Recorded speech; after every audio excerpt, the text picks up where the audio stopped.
आंदोलनाच्या वेळी शिवीगाळ करणाऱ्यांना माफ केलं. जेनझी स्टाईल व्हिडिओद्वारे पंतप्रधानांचा संदेश. ठाकरे बंधूंचा मोदींवर हल्लाबोल. तर मोदींनी विद्यार्थ्यांची माफी मागावी. राहुल गांधींची मागणी. पुण्यामध्ये अमित शहांच्या हस्ते राष्ट्रीय सुरक्षा सल्लागार अजित डोवालांना टिळक पुरस्कार. कार्यक्रमात शिंदेंकडून मोदी शहांना राम लक्ष्मणाची तर फडणवीसांकडून धुरंधरची उपमा. चंद्रकांत पाटलांच्या मेंदूवरचे फिंगरप्रिंट पाहायचे आहेत. पाटलांच्या वक्तव्याचा राज ठाकरेंकडून खरपूस शब्दात समाचार. भाजपकडून मनसे अध्यक्षांवर तिखट पलटवार.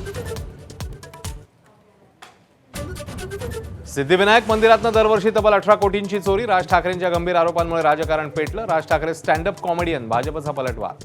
तर गैरसमज झाल्याचं ट्रस्टचं स्पष्टीकरण. पक्षाचं चिन्ह आम्हालाच मिळणार, नाहीतर गोठवलं जाईल. उद्धव ठाकरेंना विश्वास. तर ज्यांना जबाबदारी पार पाडता येत नसेल त्यांनी पद सोडावं. पदाधिकाऱ्यांना इशारा. विदर्भात धुवाधार पावसाचा कहर. पावसामुळे 12 जणांचा बळी. चंद्रपूरला वेढा. गडचिरोलीत जनजीवन विस्कळीत. तर ऑगस्ट महिन्यात सरासरीपेक्षा कमी पावसाचा अंदाज.